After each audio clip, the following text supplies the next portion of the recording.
The kindest thing one could ever do to himself is to become an executor of the things which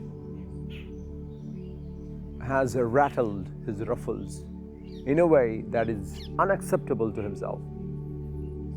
And if you are not very comfortable, and you should not be very comfortable with accepting things that you do not deserve, but even if the things have been totally rough and you do know at the core that it's because of your negligence or because of you being not at the best of the things which are prerequisite for execution, then of course there's no one other than yourself who should be held accountable within the purview of your own character. Because no matter who tells you what, if there is no inner observation, if there is no tussle between what you are and what you should be doing, then who you are will always be the perpetual nonsense that has existed as a burden on the system and people around them and the family. I know these words may sound very harsh, but no matter how it is talked about and how it is being narrated, the fact of the matter remains the same, that the perpetual bearing of one's character is loathsome. Not on the society, not on the family, not on XYZ, not on his spouse or her spouse or their children, but thyself. So the whole idea is, it is not about how harshly one said about oneself, but it is about the piercing voice within you, which says loud and clear that you cannot accept yourself the way things are in your life. And that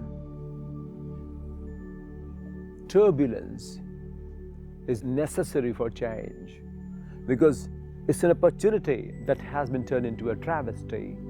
It's an opportunity which has been messed up to become a gamut of blame game, where it should be for inner transformation. It's the blessing which has been turned upside down to become a curse. It's the have which should have been as the grace of the Almighty, which has been bestowed upon us to do this. It's about that. And if we are not able to realize this, if we are not able to purview this mechanism as the part of the component which are there to transform the inner mechanism within, then there is no scope. There is no scope at all whatsoever, my dear friends. That's why there is a transition between what I have to do to, oh, it's a blessing that I do get to do this. It's a blessing where I see the tragedy which can be turned into a blessing. And it's easier said than done. I know we have all gone through all of the processes which have been totally traumatic in so many ways. But if the experiences are not integrated in a way that could translate us into having a better coping mechanism, we would not be any better off with those situations, with those setup. So either people run away, they find escape through that they cannot have that level of coping mechanism, so they just run away.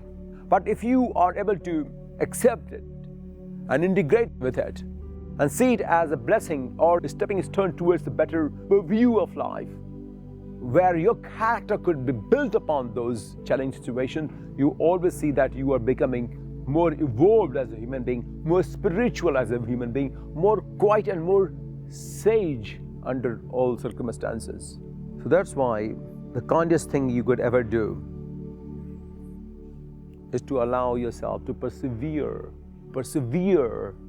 under the circumstances which you feel like running away from.